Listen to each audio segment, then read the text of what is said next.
Hi guys. TIB टेस्टच्या second सीझनचा तिसरा episode आज रिलीज होतो आहे. तिसऱ्या एपिसोडच्या निमित्ताने आपल्याकडे आज एक थोड्याशा युनिक डोमेनमध्ये स्टार्टअप करणारी आमची एक मैत्रीण आहे. तिचं नाव पिनाकी बाबर. पिनाकी एक कम्प्युटर इंजिनियर आहे.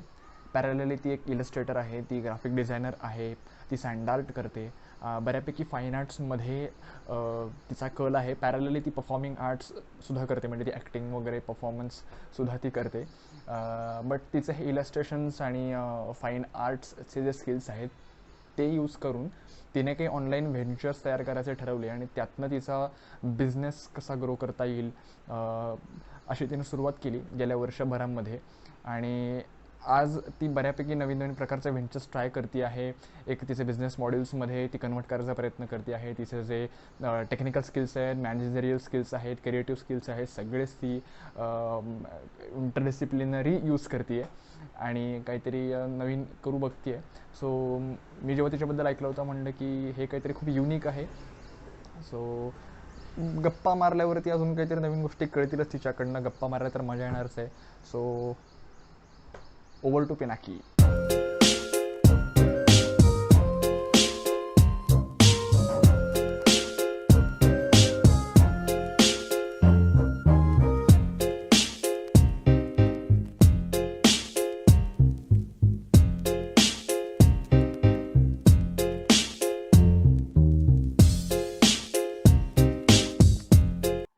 जय हिंद दोस्तो. TIB टेलच्या सेकंड सीझनच्या या परत असलेल्या नवीन एपिसोडमध्ये सगळ्यांचं स्वागत. मुद्दा कसा होतो बऱ्याचदा की आपल्या कॉलेज लेवलला जेव्हा आपण असतो किंवा एक ग्रॅज्युएशन पिरियडमध्ये किंवा जे काही आपण शिकत असतो, भरपूर ऍक्टिव्हिटीज करत असतो, त्या काळामध्ये अशा भरपूर अपॉर्च्युनिटीज आपल्यासमोर येतात किंवा अशा भरपूर फील्ड आपल्याला एक्सप्लोर करायला मिळतात, ज्याच्यामध्ये म्हणजे आपले टेक्निकल स्किल्स असतील, आपले इंटरपर्सनल स्किल्स असतील, थोडेसे क्रिएटिव्ह स्किल्स असतील, मॅनेजरियल स्किल्स असतील, सगळेच अगदी आपण पडताळून बघतो आणि हळूहळू एका स्पेसिफिक आणि युनिक मोटिव्ह कडे आपण स्वतःलाच गिअर अप करतो आणि आपल्याला कळतं की अरे यार, मी जेवढं काही सगळं केलेलं आहे त्या सगळ्याचं एक कन्क्लुजन म्हणून मला एक डिरेक्शन मिळाली आणि ह्याच्यामध्ये मला खरंच काम करायला आवडेल. भले ते माझं मेन प्रोफेशन असेल, भले ते माझं साईड प्रोफेशन असेल, but yes, this is my on voice आणि यात मला खरंच इंटरेस्ट आहे काम करण्यामध्ये. तर ह्या एकूण विषयाला अनुसरून आमच्या सगळ्यांची एक मैत्रीण आहे पिनाकी बाबर म्हणून. तो पिनाकी आज आपल्या इकडे पॉडकास्टला आलेली आहे. तर हाय पिनाकी. येस, मला खरंच खूप भारी वाटतंय. मी TIB टेल्स आधीचे सुद्धा एपिसोड्स बघितले आणि मला प्रचंड आवडलं की तुम्ही कशा पद्धतीने लोकांचे एक्सपिरियन्सेस त्याच्यात हे करता वगैरे. So I am excited. मजा येणार आहे. सो मला तुला पहिला प्रश्न विचारायचा आहे की तू सध्या जे काम करतेस, मेटिक्युलो डिझाईन्स हा जो तुझा स्टार्टअप आहे, सो काय आहे मेटिक्युलो डिझाईन्स? मागच्या लॉकडाऊन मध्ये मार्च मध्ये सो मी एक असंच आर्टचं पेज सुरू केलेलं. घरी बसल्या बसल्या काही टाइमपास करायला काही नव्हतं. सो असंच मी एक पेज सुरू केलं मेटिक्युलो डिझाईन्स म्हणून. आणि मग त्याच्यात मी माझं आर्ट वर्क वगैरे टाकत होते आणि सडनली एक महिना वगैरे झाला असेल, एप्रिल वगैरे, आणि माझे आई बाबा डॉक्टर आहेत बेसिकली. सो त्यांना माझ्या आईशी मी बोलता बोलता ती अशी होती की प्रचंड बाहेर परिस्थिती वाईट आहे आणि लोकांना दवाखान्यात यायचं असलं तरी सुद्धा येता येत नाहीये किंवा असं म्हणजे घराच्या बाहेर पडता येत नाही आणि प्रॉब्लेम्स येत आहेत. सो मग तिला असं एक सोल्युशन हवं होतं काइंड ऑफ, म्हणजे की काय करता येईल वगैरे. आणि त्याच्यात मी असंच नेटवरती सर्च करताना किंवा असं फाइंड करता करता मला सापडलं की डिजिटल बिझनेस कार्ड्स बाहेरच्या देशांमध्ये वापरले जातात. इंडियामध्ये त्याचं खूप कमी हे आहे, पण बाहेरच्या देशांमध्ये जसं डिजिटलायझेशन खूप जास्त प्रमाणात वापरलं जातं. सो आपण जे नॉर्मल बिझनेस कार्ड इथे देतो एकमेकांना, तिथे डिजिटल केलं जातं. सो मग डिजिटलमध्ये बऱ्याच गोष्टी येतात, म्हणजे तुमचे फोन नंबर्स लिंक्ड असतील किंवा बऱ्याच बाकीच्या म्हणजे QR कोड्स असतील, RSVP वापरू शकतो. अशा सगळ्या गोष्टी मी त्याच्यात बघितल्या आणि मी एक मम्माला बनवून दिलं कार्ड, तिला हवंय असं. आणि सो दॅट लोक तिच्याकडे अपॉइंटमेंट घेऊ शकतात त्या कार्डवर, किंवा ऍटलिस्ट ते कार्ड जसं पब्लिश होत गेलं तसं ज्यांच्याकडे तिचा नंबर नसेल समहाऊ ते कार्ड पोहोचलं आणि डिरेक्टली ते तिला कॉल करू शकतात किंवा अशा गोष्टी झाल्या. आणि शी हॅड अ वंडरफुल एक्सपिरियन्स. आणि सो ते असं एक टाइमपास म्हणून तिच्यासाठी करून दिलेलं. त्याच्यासाठी काही असं हे नव्हतं की ओके ह्याच्यातनं काहीतरी करायचंय पुढे वगैरे, असंच करून दिलेलं. आणि मी ग्राफिक डिझायनिंग शिकत होते ऑनलाईन ट्युटोरियल्स बघून वगैरे. आणि सो मग ते तिला बनवून दिलं, एक डिझाईन छान केलेली, आणि ते ट्रायल म्हणून तिला दिलं. आणि नंतर एक एक महिना वगैरे झाला, जूनच्या आसपास प्लॅटफॉर्म फॉर आर्टिस्ट नावाचे कम्युनिटी आहे, जे वेगवेगळे असे कोलॅबोरेटिव्ह प्रोजेक्ट घेतात.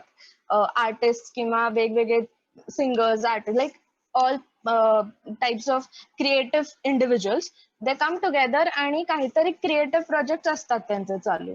सो एक मी अशीच त्यांची पोस्ट वाचलेली की ऑनलाईन फ्ली मार्केट होणार आहे, इंडियातलं फर्स्ट ऑनलाईन फ्ली मार्केट, असं त्यांचं हे होतं की स्मॉल बिझनेस ओनर्स जे आहेत तर त्यांचं काहीतरी पुटअप करू शकतात.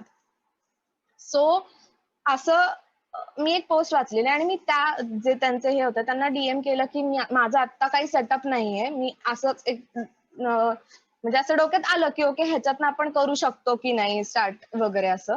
सो मी तिला डीएम करून ठेवलं की माझ्याकडे आता काही नाहीये सेटअप, अजून मी अजून काही सुरू नाही केलेलं, पण मला करायला इच्छा आहे वगैरे. मग तिने मला हे केलं की त्यांचा रिस्पॉन्स आला की काय तुझं काय प्रोडक्ट्स अँड सर्व्हिसेस आहेत, ऍटलीस्ट डेमोज थोडे दे वगैरे.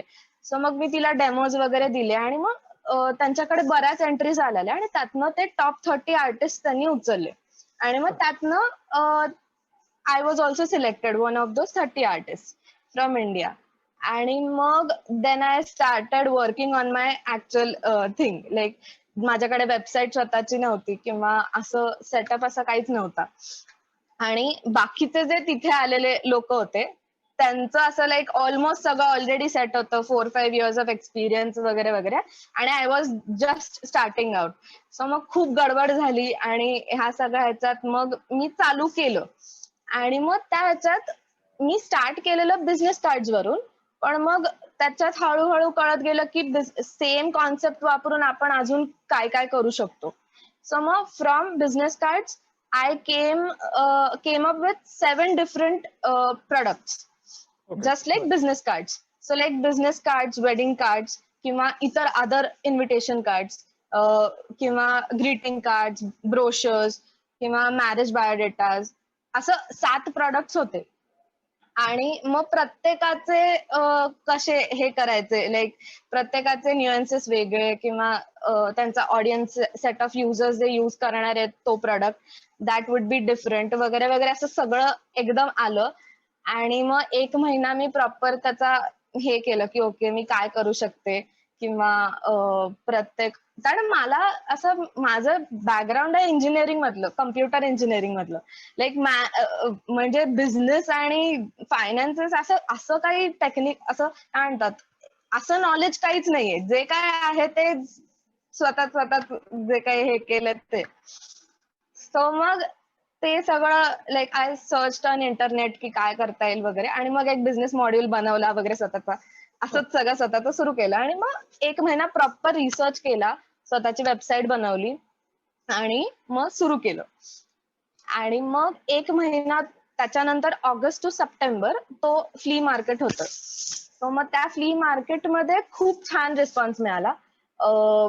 People from other parts of the country also they approached मी, किंवा असं बऱ्याच गोष्टी घडल्या, माझी स्टोरी लोकांपर्यंत पोहोचली, किंवा हे काय प्रोडक्ट्स आहेत हे काय म्हणतात एक पहिला बूम असतो ना, की लाईक मी जर स्वतःहून स्टार्ट केलं असतं तर प्रोबॅबली मी तेवढ्या स्केलवरती रीच करू शकले नसते. पण त्यांच्या मार्फत माझं ते घडलं की like I could reach masses.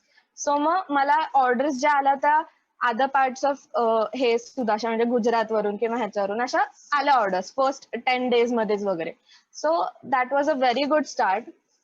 आणि मग असं सुरू झालं, मग that was the start of the journey. मग चालू झालं एक एक.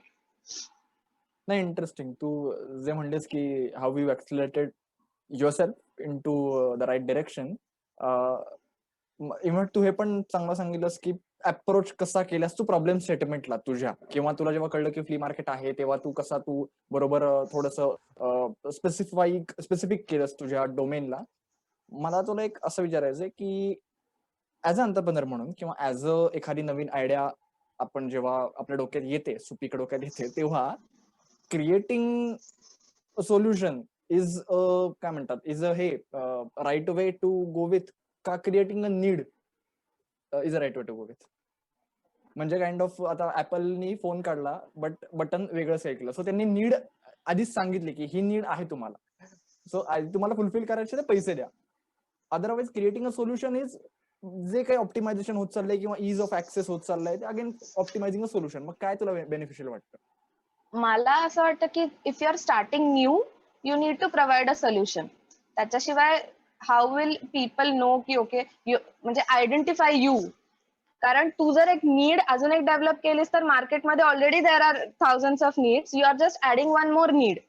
Instead if you provide a solution at the first, तेव्हा people will identify ki okay, this person is providing something, and then after you reach a certain point, like Apple jasa tu bolas ki now that brand has reached a point where it can create a need, like, and then it can again find a solution and give that solution to that need.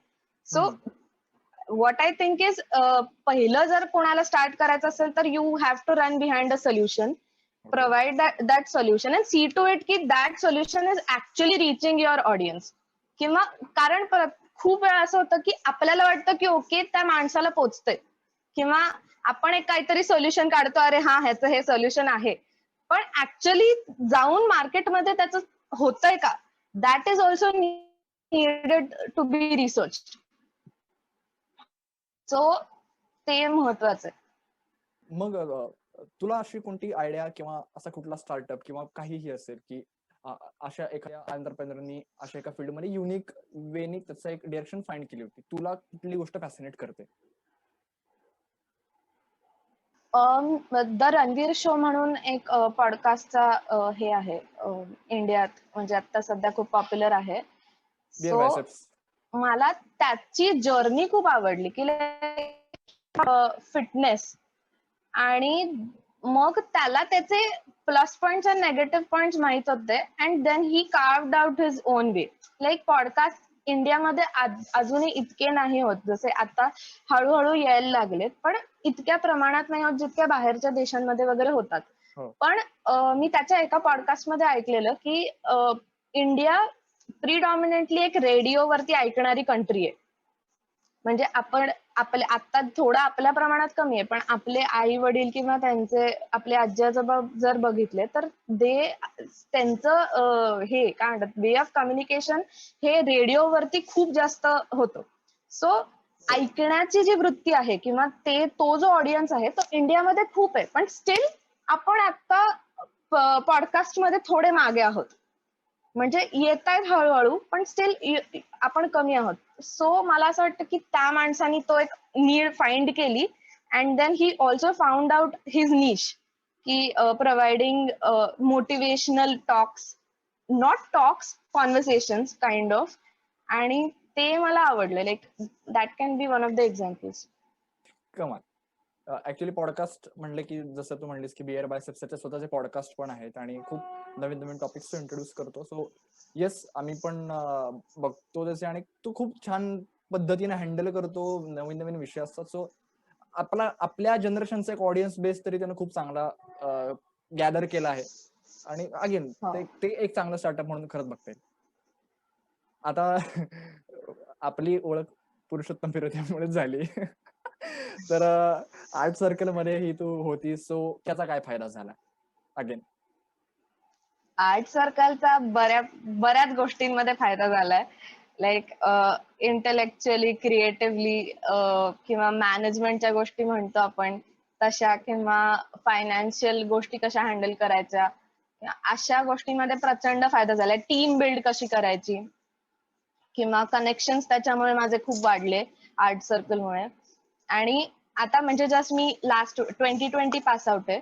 So 2020 पर्यंत 3 वर्ष मी art circle मध्ये होते, आणि फिरोदिया, पुरुषोत्तम, सुमन करंडक वगैरे वगैरे मध्ये दिवस रात्र अख्खे वर्ष 3 काढलेत त्याच्यात थिएटरमध्ये. सो त्याचे फायदे म्हणजे असं की क्रिएटिव्हिटी तर माझी कंटिन्युअस त्यामुळे ते होत राहिलं. म्हणजे जर मी सपोज नसते आर्ट सर्कलमध्ये अँड देन प्रोबॅबली मला ही आयडिया पण सुचली नसती. कारण समवेअर तुम्ही दुसरी गोष्ट करत असता पण तरी तुमचं ब्रेन डेव्हलप होत राहतं.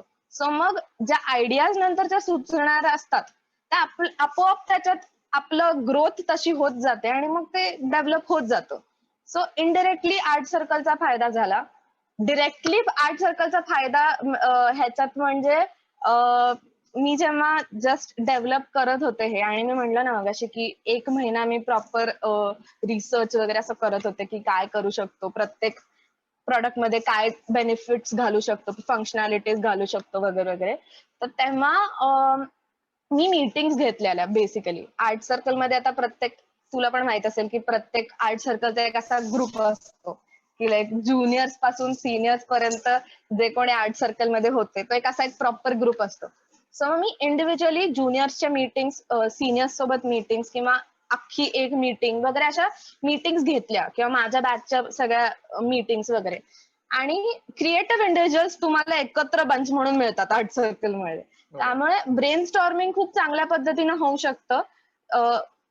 म्हणजे तुम्ही जर नॉर्मल कॉलेजमधली मुलं असाल आणि इफ यू टेक आर्ट सर्कलची लोक, तर आर्ट सर्कलची लोक कंटिन्युअस तुम्ही क्रिएटिव्ह ह्याच्यात डोकं चालत असतं त्यामुळे तुम्ही त्या ह्याच्यात असता. सो मग आय फेल्ट की त्या लोकांकडनं मला चांगले बेनिफिट्स किंवा रिस्पॉन्सेस मिळू शकतात. सो मग मी अशा त्यांच्या बरोबर मीटिंग्स घेतल्या आणि मग त्यांच्याकडनं मला अजून गोष्टी कळल्या की ओके हे इन्क्लूड करू शकतो किंवा दिस इज नॉट दॅट गुड किंवा माझा युएसपी काय ठेवू शकते मी ह्याचा वगैरे.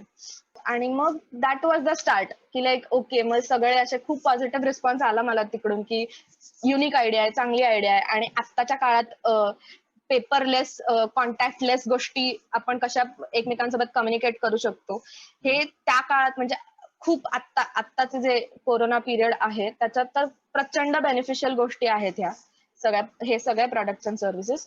So that was the boom. असं झालं माझं आणि एक असं चांगलं पॉझिटिव्ह हे सुरू झालं मग तिथून.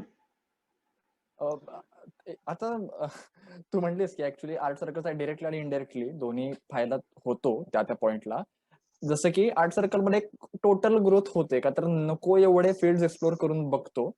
बट ऍज अ काय म्हणतात टेक्निकल एज्युकेशन आपण घेतोय. So most of the startup जे असतात किंवा मोस्ट ऑफ दी जे क्रिएटिव्ह फील्डमध्ये येणारी लोक असतात त्यांचं असं असतं की टेक्निकल फील्ड पासून मला एस्केप पाहिजे म्हणून मी माझा क्रिएटिव्ह फील्ड मध्ये स्टार्टअप करतोय.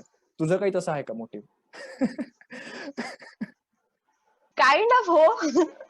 म्हणजे मी अशी प्रोबेबली आर्ट सर्कलचा तो एक हे पण असू शकतो इफेक्ट की एका जागेवर बसून कोडिंग करणं वगैरे मी मागच्या 3 वर्षात केलं नाही कारण आर्ट सर्कलमुळे पळावं लागायचं प्रचंड. सो मला अशी सवय नाहीये असं कोडिंग. म्हणजे मी जरी कम्प्युटर इंजिनियर असले आणि येत असलं कोडिंग तरी I am not a proper geek maniac वगैरे असं. आणि त्याचा फायदा होऊ शकतो की मला काइंड ऑफ आता कम्प्युटर इंजिनियर आहे. सो पुढे जाऊन मला इंजिनिअरिंग मध्येच काहीतरी करावं लागेल. सो दॅट प्लस क्रिएटिव्ह माझं स्वतःचं काहीतरी मला ऍड करायचं होतं त्या गोष्टीसाठी. सो ते एक दोन्हीचं मिक्स करून मी एक हे ट्रॅक चूज केला. असं झालं. एक काइंड ऑफ एस्केप म्हणू शकतो तुम्हाला. नाही मला माहिती आहे ना म्हणजे असं ते पण असं नाही की आपण आपल्या टेक्निकल याला बिट्रे करतो असं नाही. आपल्याला ते करायचंच असतं. बट आहे किडा असतो 4 वर्षामुळे. मग डिझाईन थिंकिंग माहितीये तुला? डिझाईन थिंकिंग जी प्रोसेस आहे कम्प्लिटली की एम्पथाइज करणं एखाद्या माणसाच्या नीड सोबत, आयडिएट, प्रोटोटाईप बनवणं आणि टेस्ट करणं. आणि मग त्या टेस्ट पण अगेन गिनी पिग्स वरती टेस्ट करणं की माझा हा प्रोडक्ट आहे आणि मी नवीन नवीन लोकांना मी दाखवून त्यांच्यात कसे अजून ऑप्टिमाइज करू शकते, अजून इनोव्हेट करू शकते. ही प्रोसेस तू बघतेस का आता तुझ्या प्रोसेस चालू असलेल्या काय म्हणतात प्रोसेसमध्ये? प्रत्येक क्लायंट सोबत माझं घडतं ते. कारण मी आता अशी काय म्हणजे just in the beginning stage आहे सध्या आणि त्यामुळे माझे प्रत्येक क्लायंट जो येतो त्याच्यासोबत मला बसून मी व्हॉट आर देअर नीड्स आणि अजून काय वेगळं करू शकेन मी त्यांना देऊ शकेन हे मी ट्राय आउट करतच असते. लाईक मी जर म्हणते की 7 प्रोडक्ट्स काढले तर that is not the end की 7 प्रोडक्ट्स काढलेत आणि these are my functionalities, these are what the services I provide आणि डन, ह्याच्या पुढे जाणार नाही मी. असं नाही करत, कारण मला अजून एक्सप्लोअर करून मला अजून स्वतःच्याच स्टार्टअप मध्ये अजून गोष्टी ऍड करायच्यात. सो मग प्रत्येक क्लायंट कडून मला काही ना काहीतरी एक नवीन गोष्ट काहीतरी मिळते जी मी ऍड करू शकते. लाईक एक ग्रीटिंग कार्ड बनवलेलं ज्याच्यात मी प्लेलिस्ट ऍड केलेली की लाईक त्या मुलीला आवडणारे सॉंग्स त्याच्यात टाकलेले आणि that greeting card was given to her. So असं काहीतरी एक वेगळंच काहीतरी करत असते मी. म्हणजे नॉट टिपिकल, म्हणजे हे सगळं वेब डिझायनिंगच आहे पण still not a typical web designer. म्हणजे मला प्रत्येक गोष्टीत असं प्रत्येक प्रोडक्ट जे मी देते लोकांना त्याच्यात काहीतरी एक वेगळं असलं पाहिजे असं मला वाटतं. सो मग मी असं काहीतरी वेगळं करायचा प्रयत्न करत असते. आणि अजून असं कोणाला जर वाटलं की लाईक म्हणजे they are all open to tell me all those if they have any problems with my products आणि काही असेल तरी they can share those problems with me. माझ्या परीने मी जितका त्याच्यात अजून हे ऑप्टिमाइज करता येईल तेवढं मी करत असते. म्हणजे अगेन की काय आपण एक्सपेरिमेंटॅलिस्टच म्हणूयात तुला की हो असं डोमेन फिक्स न करता अमॅच्युअर लेवलला किंवा तेवढंच प्रोफेशनली पण नवीन नवीन गोष्टी एक्सप्लोर करणं. बट या प्रोसेसमध्ये म्हणजे ते कुठल्याही आर्ट फील्डमध्ये तशा प्रोसेस असतात, तुझ्या पण त्या फील्डमध्ये आहेच आहे. डिसाइड्स आपल्यामध्ये आपला एक ओन व्हॉइस असतो किंवा एक धागा असतो जो आपल्याला माहिती असतो की हे माझं स्वतःच आहे, हा माझा ओन व्हॉइस आहे, ही माझी युनिक क्वालिटी आहे. तुला तुझं क्रिएशन कुठे युनिक वाटतं? पहिलं तर माझं फिक्स्ड होतं की मी जरी टेक्निकल फील्डमध्ये गेले तरी क्रिएटिव्हिटीला सोडणार नाही मी. क्रिएटिव्हिटी इन द सेन्स आर्टला सोडणार नाही मी ट्रेडिशनल आर्टिस्टच आहे बेसिकली लहानपणापासून. So colours and art work आणि ह्याला मी सोडणारच नाही कधीही. सो त्याला धरूनच मी चालणार. आणि त्यात सुद्धा मला सगळ्यात भारी एक गोष्ट जी क्लिक झाली हे करताना की आपण जे ऍप्स वापरतो किंवा ज्या गोष्टी आपण फोनवरती युज करतो, डिव्हायसेस वरती युज करतो, त्यांचं जे डिझायनिंग असतं ते ते खूप मॉडर्नाइज्ड असतं. मॉडर्नाइज्ड म्हणण्यापेक्षा वेस्टर्नाइज्ड असतं. कारण तिकडून आलेली ते टेक्नॉलॉजी म्हणू शकतो आपण की लाईक स्टार्ट तिकडून झालाय आणि आपण ते वापरतो वगैरे. पण आपलं जे इंडियन कल्चरल डिझाईन्स आहेत, एक फॉर्म्स आहेत अशा आपली लाईक मंडला आर्ट आता एवढं फेमस होतंय किंवा हे सगळं आपलंच आहे ना. म्हणजे हे स्मॉल मेहंदी आर्टिस्ट वगैरे म्हणतो आपण किंवा वारली वगैरे, हे फॉर्म्स आपण नॉर्मल युजर इंटरफेस वरती बघत नाही. ओके. त्यांचे कलर्स असतात पेस्टल कलर्स किंवा इंग्लिश कलर्स जे आपण म्हणतो की लाईक ते वाले कलर्स, डिसेंट कलर जे आपण म्हणतो ना ते वाले युज होतात खूप जास्त. पण आपलं जे आर्ट फॉर्म्स आहेत ते डिरेक्टली नाही आहेत अजूनही कुठल्याच ऍप्स वरती आपल्याला दिसत नाहीत. की इवन इंडियन ऍप्स जे आलेत ते सुद्धा अजून असे इंडियन कोर त्याच्या डिझाईन्स वर दिसत नाही.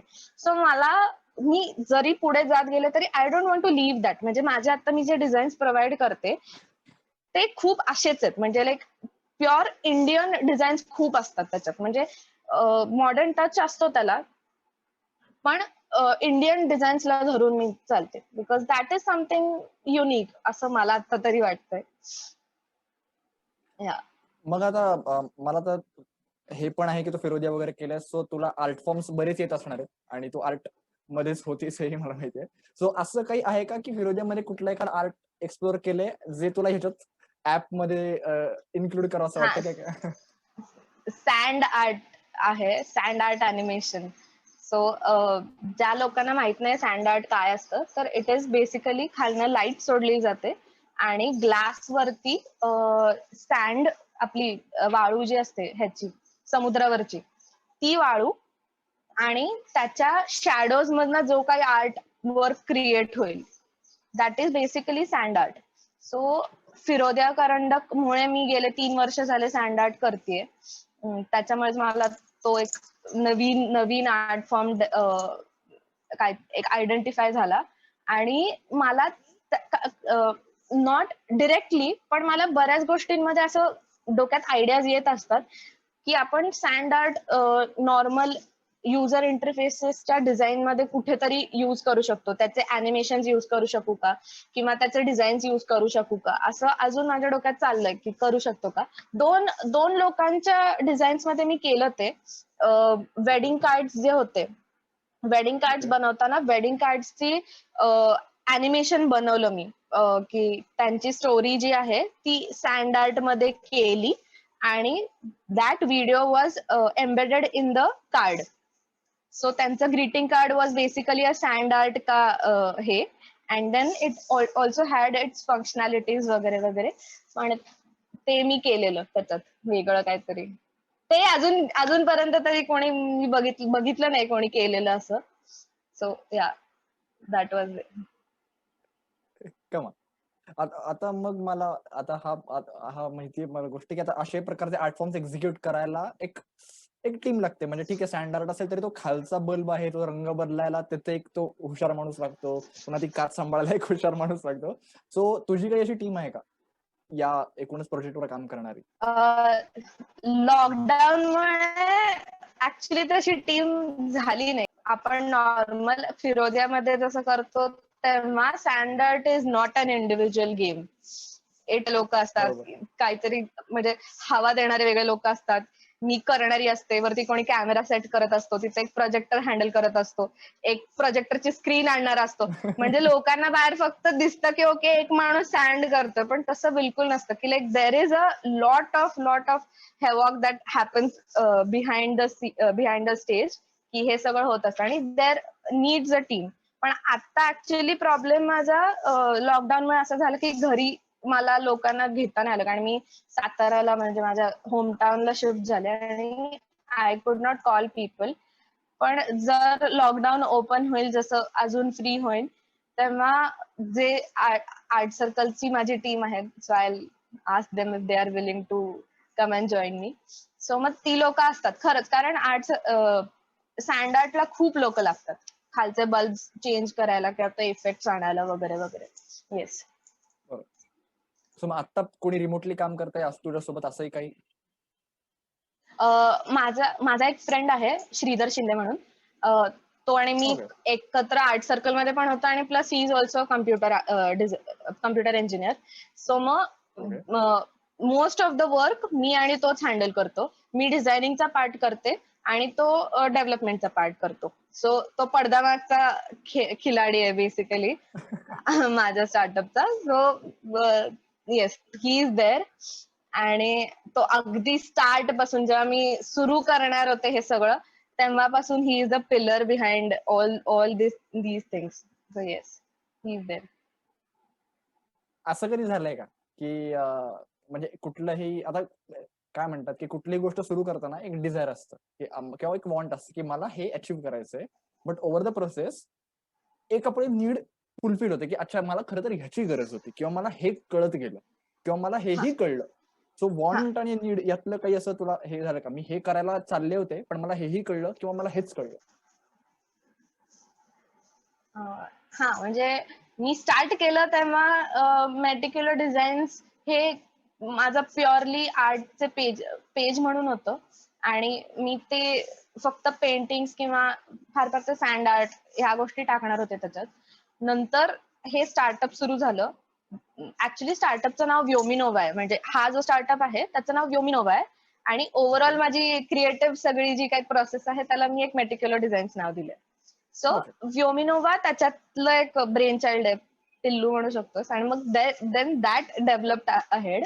आणि मला लहानपणापासून डिझायनिंगला जायचंच होतं, पण ते समहाव नाही झालं. मी कम्प्युटर इंजिनिअरिंग मध्ये घुसले, पण त्याच्यामुळे मला UI डिझायनिंग, UX डिझायनिंग किंवा वेब डिझायनिंग ह्या सगळ्या गोष्टींना इंट्रोड्यूस झाले मी स्टार्टअपमुळे. आणि मग then I am learning more about it, those things. आणि मग आता माझं जे प्रायमरी, मी जे खूप वर्षांपासून ठरवत होते इंजिनिअरिंग करताना की मला एक्झॅक्टली काय करायचं, मला एवढं होतं की मला क्रिएटिव्ह फील्डला जायचं, पण एक्झॅक्टली काय करायचं हे कळत नव्हतं. सो मग त्यातनं मला आता एक पाथ मला मिळालाय की लाईक मला UI UX मध्येच करायचंय आणि त्यातच रिसर्च वगैरे करेन किंवा पुढे बघू काय होईल. पण फ्युचर मध्ये मला जर पुढे शिकायचं असेल तर मला त्यातच शिकायचंय वगैरे. ही गोष्ट घडली की त्या स्टार्टअपमुळे मला तो एक फील्ड, एक कॉन्फिडन्स मिळाला की मी ह्यातच करणार आहे, की क्लॅरिटी मिळाली. येस. क्या बात. मग आता म्हणजे तू जसं म्हणतेस की म्हणजे श्रीधर आहे तुझ्यासोबत आणि तू, सो म्हणजे तुम्ही दोघं मिळून सगळंच हँडल करता, बिझनेस चे गोष्टी, managerial skills, creative aspect. So एवढं सगळं करताना म्हणजे हे मला माहिती की क्रिएटिव्ह सॅच्युरेशन पण येतो एका लेवलला, की अरे यार सुचतच नाही आणि तेच तेच होते माझ्याकडनं. मग किंवा फ्रस्ट्रेशन पण येतं, म्हणजे येतं बऱ्याचदा. सो कसं डील करते? आलेलं मला. म्हणजे आता माझा Instagram वरती सुद्धा माझे पोस्ट 4 महिने झाले बंद आहेत बेसिकली. कारण मला मागच्या 2 महिन्यात तसं सॅच्युरेशन आलेलं, की म्हणजे एका पॉइंट नंतर असं होतं की किती नवीन करणार रोज-रोज किंवा हे ते सॅच्युरेशन येतं, प्रत्येक क्रिएटिव्ह इंडिव्हिज्युअलला येतं. सो मग मी डिसाईड केलेलं की जोपर्यंत मला वाटत नाही परत पोस्ट करावं, तोपर्यंत मी ब्रेक घेईन. सो आय डिसाइडेड की मी ब्रेक घेईन. म्हणजे माझं काम जे बाकीचं स्टार्टअपचं काम आहे ते सुरू आहे. आय गेट क्लायंट्स आणि त्यांचे हे चालू असतं माझं, ते डिझायनिंग चालू आहे. पण मी इथे सोशल मीडियावरती थोडी थांबले, की लाईक मला जोपर्यंत वाटत नाही की आय एम रेडी, मी परत नाही हे करणार. आणि त्याच्यामुळे माझे काही फॉलोअर्स कमी झाले वगैरे घडलं. पण मग मला असं त्यावेळी असं वाटलं की मी जर तेच स्ट्रेच करत बसले असते तर प्रोबॅबली ते घाण होत गेलं असतं. आणि मला माझं जे काही त्याच्यावरती काम आहे ते असं म्हणजे I should be proud of what I am putting there. आणि दॅट इज वाय भले ते स्लो प्रोसेस असेल आणि हळूहळू करत जाईन मी, पण सो मग मी थांबले आता. आणि आता मला परत एक हे आली आहे की लाईक नाव I have to do this. अजून 4 आयडियाज आल्या डोक्यात की लाईक सँड आर्ट बद्दल अजून एक डोक्यात आली आयडिया की कसं करू शकतो. सो दोज थिंग्स, एक नवीन व्हेंचर सुरू करायचंय मला सँड आर्टच्या रिलेटेड. सो ते वगैरे आहे. सो आता आता माझ्याकडे मटेरियल पण आहे आणि एक काय म्हणतात, एक परत अजून एक हे मिळाली आहे. सो आता परत सुरू करेन. So I think breaks are needed. म्हणजे of course individual to individual change होते प्रत्येकाचं परसेप्शन. पण अकॉर्डिंग टू मी ब्रेक्स घेणं गरजेचं आहे क्रिएटिव्ह इंडिव्हिज्युअल्सनी. मग इवन आपण ब्रेक घेतो आणि इंड्युरिंग काम करतो, बट अगेन ते आपली कंटिन्युटी मेंटेन ठेवण्यासाठी किंवा क्रिएशन मेंटेन ठेवण्यासाठी एक लॉंग टर्म पण गोल असतो. एकूणच जे आपलं ब्रेन चाइल्ड असतं त्याचा, तो तू कसा डिसाइड करतेस? किंवा 1-2 वर्षांनी मला इथे रीच करायचंय, 6 महिन्यांनी, तो तू कसा फायनलाइज करतेस? मी ह्या स्टार्टअप साठी म्हणजे आता माझ्याकडे एवढा एक्सपिरियन्स नाही वर्षांचा की मी असं कसं केलंय. पण ह्या स्टार्टअप साठी मी असं केलेलं की प्रत्येक जो 7 प्रोडक्ट जे मी लॉन्च केल्यावर आय रिअलाइज की 7 प्रोडक्टचं मी जस्टिस नाही देऊ शकणार आहे जर मी 7 प्रोडक्ट एकत्रच सुरू केलं तर. लाईक प्रत्येकाचंच मार्केटिंग सुरू केलं, प्रत्येकाचंच हे केलं तर. आणि मला एका पॉइंट नंतर 7 प्रोडक्ट्सला बोर होईन मीच बोर होईन असं मला वाटलं त्यावेळी. सो मग मी काय केलं की एक एक प्रॉडक्टला घेतलं आणि देन स्लोली मी त्या प्रॉडक्टला डेव्हलप करत गेले आणि ते पुढे नेत गेले. त्यातनं अजून आयडियाज येत जातात त्या प्रॉडक्ट बद्दल किंवा इतर प्रॉडक्ट बद्दल सुद्धा. सो मग तो एक स्पॅन काय म्हणतात, तो एक हे वाढतो की आपल्यालाच आपण बोर नाही होणार आपल्याच गोष्टींनी, आपल्याच क्रिएटिव्ह ह्यानी. सो मी ते केलं की मी ब्रेकडाऊन केले माझे हे आणि then I started working on one particular thing. आणि मग हे झालं, मग नेक्स्ट हे, मग हे, म्हणजे आपल्यालाच नवीन नवीन तीच जरी गोष्ट असेल, we know at the end of our day की 7 गोष्टी आहेत आपल्याकडे, माहिती आपल्याला, पण एकत्र 7 कशाला खायच्या ना आपणच. सो एक एक गोष्टीला न्याय देत देत जायचं पुढे. सो तेवढा टाइम पण स्ट्रेच होतो आणि नवीन नवीन करण्याचा आपल्याला पण आनंद येतो. मग आता तुला थोडासा वेगळा क्वेश्चन विचारतो की ऍट द एज ऑफ 22 म्हणजे भले हा तुला आता क्लिअर असेल की मला ह्याच्यातच करिअर करायचं किंवा you are streamlining your interest as per the passion you have काय म्हणतात gain. But at the age of 22 कुठेतरी अशा एका फील्डमध्ये काम करायचं आहे मला पुढे जाऊन अल्टिमेटली, असा विचार करून आणि त्यात परत अशा सर्कमस्टन्सेस मध्ये रिस्क वाटते का? किंवा म्हणजे इनफॅक्ट आम्ही पण काही पॉडकास्ट मध्ये वगैरे ऐकलं होतं की इंडियामध्ये म्हणजे जरी आता पुढे जाऊन तू ह्याच्यामधनं एक रेव्हेन्यू जनरेशन करणार असशील, सो इंडियामध्ये इंडिपेंडेंट वुमनसाठी फायनान्शियल इंडिपेंडन्स करण्याचा जो एक पर्सेंटेज आहे ते खूप 10% आणि it's less as compared to Bangladesh, Pakistan, China वगैरे. सो तुझं काय सोल्युशन यावरती किंवा तुझं कसा याच्यावरती एक विजन आहे? हो, रिस्क तर वाटते, कारण म्हणजे नोकरी मिळाली की कसं सेट आहे, मग काय झालं, म्हणजे नोकरी मिळाली की म्हणजे इन्कम सेट आहे आणि फार किचकिच नाही डोक्याची वगैरे वगैरे. म्हणजे मी एक किस्सा सांगते. माझी मावशी घरी आलेली आणि ती मला म्हणत होती की मग काय नोकरी वगैरे करणार आहेस की नाही? मग मी म्हटलं नाही, माझं हे आता बिझनेस तर चालू आहे, सो मग तेच पुढे हे करायचं. ती अशी होती की हे किती दिवस करणार? नोकरी तर कुठेतरी बघावीच लागेल ना, आणि हे लग्नानंतर थोडी चालू राहणार आहे. तुझा नवरा मिळाला तर नशीब तसा हे करून घेणारा. आणि दिस इज द मेंटॅलिटी की मुलगी असं काहीतरी वेगळं करेल आणि तिचा नवरा तिच्यासाठी त्याचं प्रोबॅबली करिअर मागे ठेवून तिच्या बिझनेससाठी सॅक्रिफाईस करून काहीतरी करेल. ही आयडिया पचत नाही अजून पण लोकांना. मुलगी हे करू शकते, मुलगी तिची नोकरी सोडू शकते, ती घरी बसू शकते, का तर तिचा नवरा काहीतरी बिझनेस मध्ये पुढे करणार आहे म्हणून एक होप असते. आणि मग पण हे आहे, पण मला असं वाटतं की I will find someone who is willing to take that step for me basically आता तरी. कारण का का का why should I not ask for it? म्हणजे if a guy can ask for it, if a guy can expect की a girl can sit and म्हणजे असं काय म्हणतात, तो जर काही एका एंटरप्रेनरशिप किंवा स्टार्टअप वरती काम करणार असेल किंवा त्याचं काहीतरी सुरू करणार असेल, then he definitely sees to it की his partner would probably help him achieve his goal. पण मग तसं मी का नाही माझ्या पार्टनर कडनं एक्सपेक्ट करू शकत? लाईक दॅट इज, म्हणजे मी खूप फेमिनिझम वगैरे कडे जाते होतं, पण मला असं वाटतंय की असं का नाही.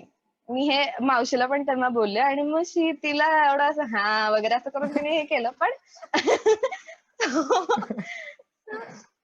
मला ते असं हे झालं की त्यातनं मला एक ऍक्च्युली माझ्याच आयुष्यासाठी क्लिअर आयडिया झाली की ओके, आय फील की at certain point if I decide की नाही, मी नोकरी जरी करत असेल आणि नोकरी मी सोडून जर मी पुढे 10 वर्षांनंतर म्हणू की 10 वर्षांनंतर मी नोकरी सोडली आणि मी म्हटलं की नाही मला स्टार्टअपच करायचं किंवा काहीतरी एक स्वतःच सुरू करायचंय, then I will see to it की my partner does help me in that process. आणि एकदा पार्टनरनी हेल्प केली तर सोसायटी काय करते आणि बाकीच्या गोष्टी won't matter and don't matter basically. नाही, पण this is what the progression is. म्हणजे याला फेमिनिझम वगैरे आपण म्हणतो, अगेन तू प्रोग्रेसिव्ह हेच आहे काय, म्हणजे तर नीड्स वेगळ्या आहेत आपल्या जनरेशनच्या, सगळ्याच प्रकारचे नीड्स वेगळ्या आहेत, इमोशनल नीड्स, करिअर गोल सगळंच वेगळं. सो ओके, तुला करायचं करून बघ, काय हरकत आहे. म्हणजे अशा लेवलला खरं तर विचार केला पाहिजे आपण. असं बरोबर. मी आजच एक ऍक्च्युली एक हे वाचत होते की ह्या जनरेशन, पूर्वीच्या जनरेशनला women were financially dependent on main.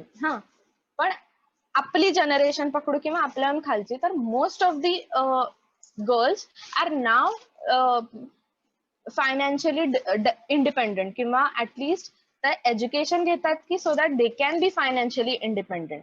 मग एका रिलेशनशिप मध्ये किंवा मॅरेज म्हणू आपण, जी सिरियस पुढची जी रिलेशनशिप असेल, तर त्याच्यात मला असं वाटतं की फायनान्शियल जर डिपेंडन्स नसेल, then emotional dependence comes into the picture, आणि that is what is needed from the partner. जर आपण मुलींच्या पर्स्पेक्टिव्हनी बघितलं तर. ओके, म्हणजे जरी सोसायटी पुढे बोलली की मग ही अशीच आहे तशीच आहे, पण still I know I can earn my bread आणि I will just need someone who can emotionally help me, not financially. I do have my capabilities for it. So yeah. Actually आमचा पण हाच मोटिव्ह होता TIB मधनं, की आपण खूप प्रकारच्या फिलॉसॉफीज ऐकतो की असं असं असलं पाहिजे सोसायटीनं वगैरे, बट असे फेसेस आपण आणूयात किंवा अशा फेसेस सोबत इंटरॅक्ट करूयात की जे खरंच सांगतील की आम्ही या फील्डमध्ये काम करतोय आणि हे आमचे रिअल टाइम स्ट्रगल्स आहेत. जसं की तू म्हणतेस की अजूनही असे एक्सपेक्ट करते फॅमिली आपल्याकडनं. सो हे ऐकणं खरं तर मजा आहे. आणि नक्कीच आय बिलीव्ह की त्यावरती तू खूप चांगल्या पद्धतीनं ओव्हरकम करशील आणि एक्झाम्पल सेट तर तू करतेस, हे दिसतं ते आम्हाला सगळ्यांना. तू आत्ता सध्या कुठल्या कुठल्या प्लॅटफॉर्म्स वरती रिचेबल आहेस किंवा कुठल्या कुठल्या प्लॅटफॉर्मवर तुझं आर्ट शोकेस करतेस? सोशल मीडिया का म्हणजे कुठले माझं ऑनलाईन ऑफलाईन कसंही, किंवा काही आर्ट एक्झिबिशन असं काही तू कंडक्ट करतेस का? असं काही एक तर इंस्टाग्राम, फेसबुक, लिंक्डइन ओके. आणि माझी वेबसाईट आहे आणि युट्यूब ह्याच्यावर तरी मी ऍक्टिव्ह आहे. ओके. आणि मेटिक्युलर डिझाईन्स म्हणून सगळीकडे नावाचे पेजेस आहेत. केव्हा? सो त्याच्यावरती ऍक्टिव्ह आहे आणि अजून तरी एक्झिबिशन वगैरे नाही केलेलं, पण नक्की करेन. नाही डोक्यात होईल. आहे माझ्या की आर्ट इन्स्टॉलेशन वगैरे बनवून त्याचं एक्झिबिशन भरवायचं डोक्यात आहे.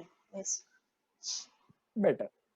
तुझ्या इन्फॅक्ट या लिंक्स पण आपण खाली आहेत आपल्या या व्हिडिओमध्ये, सो चेकआउट करू शकतात सगळेजण. काहीच त्याचा लोड नाहीये. तू तुझ्यासारख्या विचार करणाऱ्या एंटरप्रेन्योर्सला किंवा क्रिएटिव्ह एन्थुझियास्टना काय सांगशील तुझं म्हणून, की काय गरजेचं आहे इनिशियल लेवलला? इनिशियल लेवलला तुमचा एक निश फाइंड करा आणि कितीही तुम्हाला लोक बोलले नका करू तरी if you believe in it, go for it. फार फार तर काय होईल की you will fail the first time, probably 10 times, पण तुमच्यात जर गट्स असतील तर you will stand up the 11th time. आणि जर गट्स असतील आणि तुम्हाला जर तुमच्यात ती कपॅबिलिटी असेल then it is worth for it. आणि जर तुम्ही उठू शकला नाहीत, still you tried for it, त्याचं सॅटिस्फॅक्शन असेल की 10 टाइम्स पर्यंतच बाबा माझं ह्याच्यात होतं आणि ह्याच्या पलीकडे नाही जायचं. ऍटलिस्ट ती तुमची ॲबिलिटी आहे हे तुम्हाला त्या फील्ड मधलं कळलं, बट गो फॉर इट. आणि especially for girls I feel ask for it, ask for the opportunities. कारण I don't want to sound like हे की इक्वालिटी वगैरे किंवा ह्याच्यावरती, पण स्टील आय फील की गर्ल्स आर समहाऊ कुठल्या ना कुठल्या ह्याच्यात त्यांना ऑपॉर्च्युनिटीज कमी मिळतात समहाऊ. की like even if they are from good families किंवा they do have good education, still कुठे ना कुठेतरी पॅट्रियार्कल हे आपल्या सोसायटीमध्ये जास्त आहे आणि no one can deny it. So opportunities मिळतात कमी, so ask for it. No person is going to come and tell की म्हणजे जर 10 लोक बसले असतील तर प्रमोशन देताना मुलगी म्हणजे जरी तिची कपॅबिलिटी असेल तरी सुद्धा प्रोबॅबली हे खूप वेळा होतं की मेल कॅटेगरीला प्रमोशन मिळतं. म्हणजे मी I am not crying about those things, पण मी सांगते की इफ यू फील की तुझी अबिलिटी आहे and you can do those things आणि तू सीईओ बनू शकतेस, तर देन आस्क फॉर इट, असं वाटतं. एक्झॅक्टली. म्हणजे वर्थ माहिती असतं स्वतःची तर मग काहीच हरकत नाहीये फाईट मारण्यामध्ये. आणि यू डिझर्व टू, काय म्हणतात, फाईट मारण्यासाठी तुम्ही डिझर्व करता का तर तुम्हाला वर्थ माहितीये. सो कमाल. म्हणजे नवीन एखादी आयडिया घेऊन किंवा एखाद्या आयडियाला किती युनिक वे मध्ये पुटअप करू शकतो आपण आणि सध्या चाललेल्या कंडिशन्स मध्ये ते किती युनिक सोल्युशन आहे हेही आपल्याला माहितीये. सो खरंच मी खूप फॅन, काय म्हणतात, फॅसिनेट झालोय तुझं. मी पर्सनली जाऊन एक एक प्रोडक्ट बघेन. मी अजून बघितलं नाहीये. मला माहितीये तू काय काय करतेस, ते डिझाईन्स माहितीयेत मला तुझे, पण एक एक प्रोडक्ट बघेन, मला आवडेल. तर माझे 7 प्रॉडक्ट्स आहेत आणि 7 वेगवेगळ्या प्रॉडक्ट्स मध्ये बिझनेस कार्ड्स, वेडिंग कार्ड्स किंवा ग्रीटिंग कार्ड्स आणि इतर आहेत. तर त्याच्यात मला मेन तर गोष्ट अशी करायची होती की पेपरलेस जायचं होतं. जे काही मी स्टार्ट करेन पहिलं, I wanted to make it sustainable. आणि आपण किती लहानपणापासून ऐकत असतो, बोलत असतो की सस्टेनेबिलिटी, क्लायमेट चेंज वगैरे वगैरे, मोठ्या गप्पा मारतो. तर लेट स्टार्ट फ्रॉम अस. असं मला तेव्हा खूप छान वाटलेलं, जेव्हा I was very proud of myself, की जेव्हा मी चालू केलं something I started of my own, आणि I could provide something sustainable. So these are very sustainable products, आणि plus these are contactless. Like तुमचा फोन मधनं इफ डिरेक्टली तुम्ही लिंक्स पाठवू शकता लोकांना, आणि you can provide all your information whatever you want, still and give an upgraded identity to those to the recipient. तर म्हणजे इट इज अ काय म्हणतात होलसम पॅकेज येते. So yeah, so these products are really good आत्ताच्या tough times मध्ये. कारण खूप सारे मी ज्या ज्या लोकांना प्रोव्हाइड केलं, जे स्मॉल बिझनेस ओनर्स होते, त्यांचं लिटरली काहीच डिजिटल प्रेझेन्स नाही, काहीच माहित नाही वगैरे, त्या लोकांना मी जास्त प्रोव्हाइड केले तसे हे. आणि त्यांचा काय म्हणतात हे रीचचा हे खूप वाढला, आणि इझिली त्यांना करता आल्या गोष्टी. सो हे खूप चांगलं छान वाटलं मला त्यावेळी, की ह्या काळात ऍक्च्युली लोकांचे खूप मारामार चालू आहे, आणि बिझनेसेसला आता तर बंद होतं, लाईक दुकानं बंद करावी लागतात, पण स्टील तुमचे बिझनेसेस ऑनलाईन जर तुम्ही स्केल रीच वाढवू शकता तर इट इज गुड. सो त्या गोष्टी घडल्या या अख्ख्या वर्षभरात. So I am really happy. So या. फॅन्टॅस्टिक. So that's starts. आणि मला खरंच नाही वाटत, म्हणजे आतापर्यंत भरपूर आम्ही पॉडकास्ट केले. सो ऍज अ म्हणजे जे काय आम्ही जे कोण होस्ट करतो, आम्हाला एक माहिती असतं की या पॉडकास्टचा एक टेक अवे काय असू शकतो. प्रत्येक पॉडकास्ट ओके समअप करून हा टेक अवे आहे. मला खरंच यातनं असं वाटतं की यात खूप बऱ्यापैकी जास्त टेक अवेज आहेत. म्हणजे तुझा अप्रोच एखाद्या गोष्टीकडे बघण्याचा, ऍज अ क्रिएटिव्ह एन्थुजियास्ट म्हणून तुझी आयडियाला तू जे इनोव्हेट करतेस, सो भरपूर टेक अवेज आहेत. सो आता मी पण फिगर आउट करेन की मला नक्की काय काय एकूण पहिल्या तुझ्या बोलण्यातनं पचलेले आहेत, कळलेले आहेत, आणि मी नक्कीच इंडिव्हिज्युअल लेवलला पण मला काम करायला आवडेल. आणि नक्कीच आपला ऑडियन्स बेस्ट आहे, त्यांना पण हा पॉडकास्ट नक्कीच आवडला असेल. सो अगेन लाईक करा, शेअर करा, सबस्क्राईब करा TIB ला.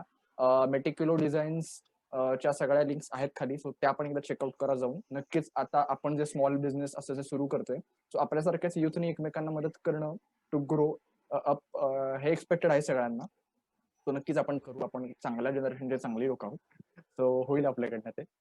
आणि मजा आहे. पुढच्या एपिसोडला भेटूच. तोपर्यंत सावधान राहा, सतर्क राहा. Adios.